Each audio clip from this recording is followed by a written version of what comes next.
¿Qué es la arqueología? Es la ciencia que se encarga del estudio de los restos que han sido manipulados por el hombre. De manera que las pirámides, bueno, las llamadas pirámides, los vasijas, no sé, una ofrenda, todo ese tipo de cosas, entre muchas más, no son evidencia. Y esto pues se encarga la arqueología. La lingüística se encarga de cómo han evolucionado las lenguas y qué coincidencias tienen con otras lenguas. Tenemos la etnohistoria que esta ciencia no es muy, bueno, yo creo que ya no, ya choca mucho con lo que realmente debería de ser, pero bueno, dice que es la historia de los pueblos, pero pues no consideré que debería estar aquí, pero bueno, X. Aquí tenemos una arqueóloga, Linda Manzanilla, y de hecho van a tener que leer un artículo, bueno, un texto sobre ella, y creo que es de esta semana a la otra. Pero bueno, aquí está en una excavación. Tenemos aquí las ciencias sociales, la psicología, la sociología, la economía, la geografía, la diplomacia, entre muchas otras. La historia no es una ciencia social. La historia es más una filosofía, es más una humanidad. ¿Sí? ¿Por qué? Porque en la historia no hay hechos verdaderos, en la historia no hay, o sea, sí hay hechos verdaderos, pero no totalmente. Nunca vamos a llegar a acceder al pasado como realmente fue.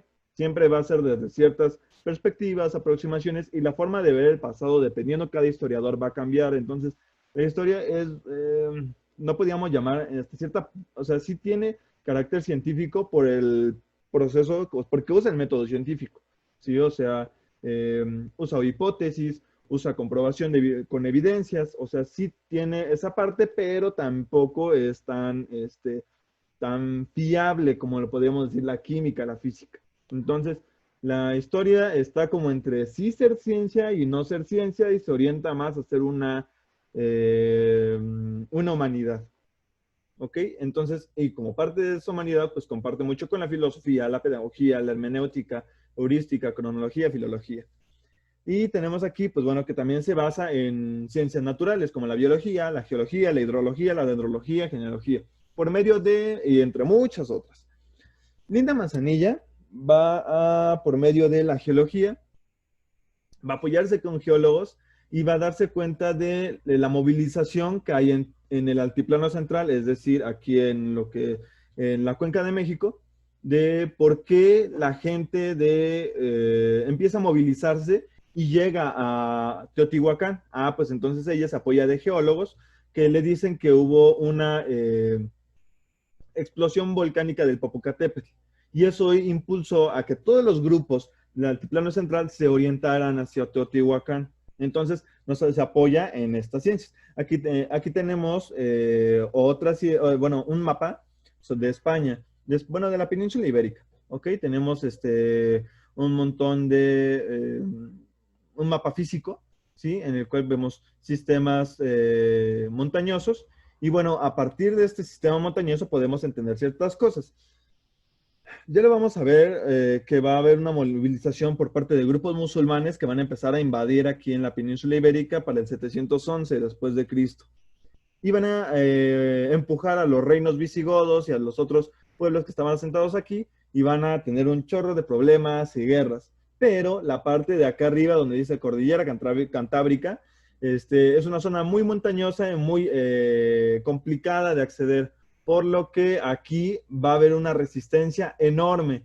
Bueno, no enorme, sino que muy fuerte, ¿sí? No van a venir tantos musulmanes acá a atacar, sino pues como ven que es medio complicado, pues no tiene tanta importancia que llegamos y sometamos a los pueblos de acá arriba. Va a ser una de las cosas que va a permitir la reconquista. ¿Qué es la reconquista? El avance de los reinos cristianos hacia abajo para ir sacando a los musulmanes de la península ibérica. Y ya para 1492, pues ya va a estar libre de estos musulmanes que den lata en esta zona. ¿Sí? Y por medio de las formas geológicas podemos entender por qué no fueron sometidos. También los romanos, cuando llegan aquí, bueno, eso fue mucho antes, cuando llegan los romanos a la península ibérica, les cuesta muchísimo someter a los pueblos íberos, celtas que vivían aquí.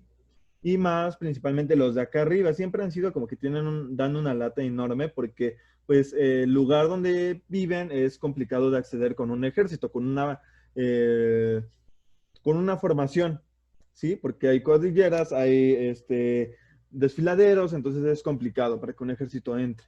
Y pues bueno, terminan sometiéndolos, pero pues después de muchísimos intentos.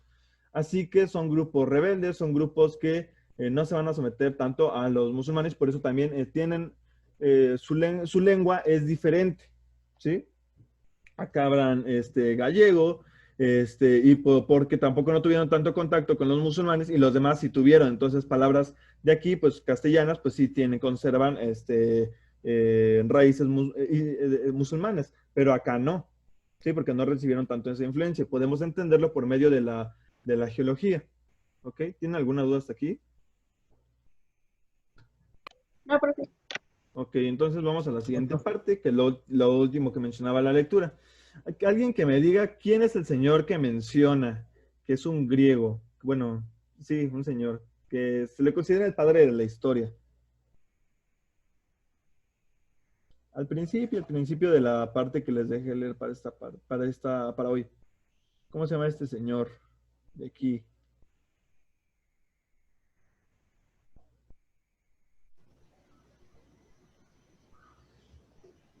Profesor Fernando, en 5 minutos termina la clase.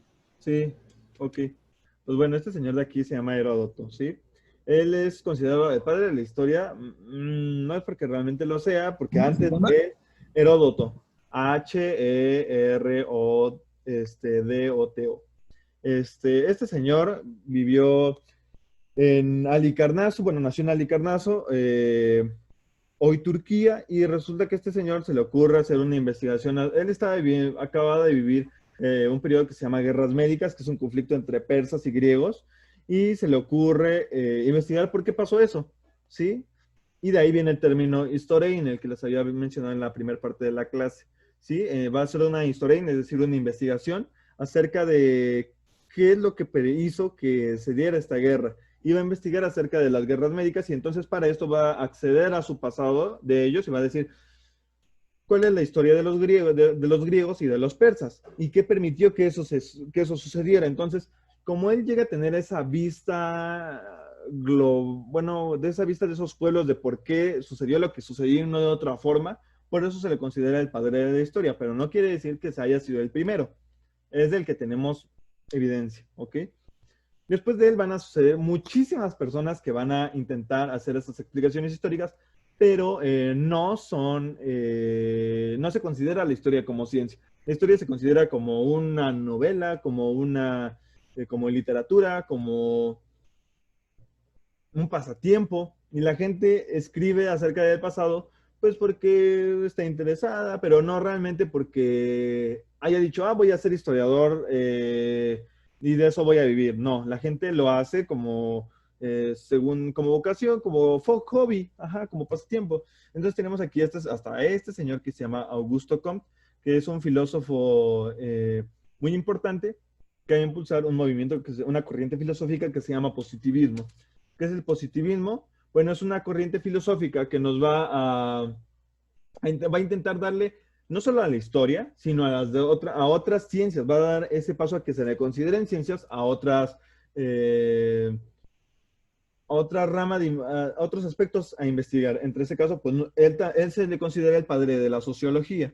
Pero bueno, tenemos aquí que va a buscar darle la rigurosidad que las ciencias sociales necesitaban. ¿Por medio de qué? Por medio de que se le implemente a todas el método científico, que es observación, dar una hipótesis, investigar, experimentar y después dar una evidencia, dar un resultado.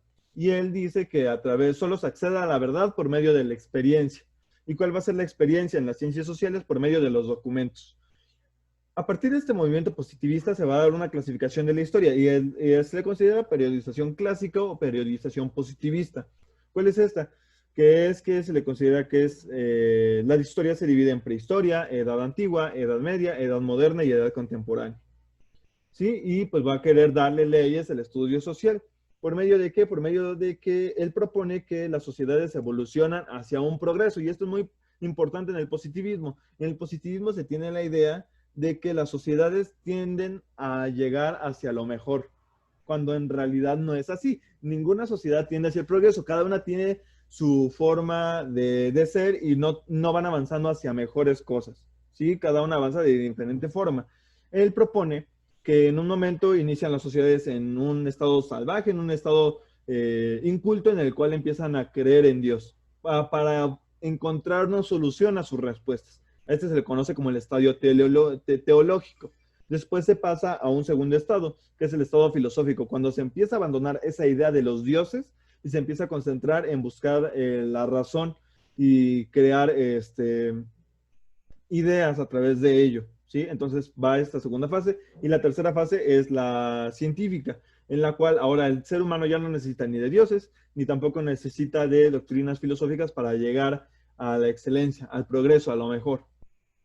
Y lo vamos a ver más adelante que este señor, bueno, este y todos los demás que le siguen en esta corriente filosófica va a tener un lema: amor, orden y progreso.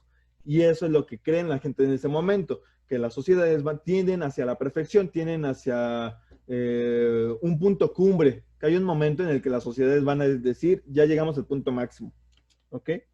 Dentro de estas van a haber escuelas historiográficas. Tenemos, a ver, déjenme ver cuánto tiempo falta. Ahí ya que se acabó la clase. Ok. Por aquí vamos a dejarle hasta hoy, ¿ok? Entonces, sí es importante que lean y que me respondan cuando les pregunto, porque si no, nos vamos a estar deteniendo un poquito y pues ya vamos un poquito atrasados. Entonces, sí quisiera que ustedes pues dieran esa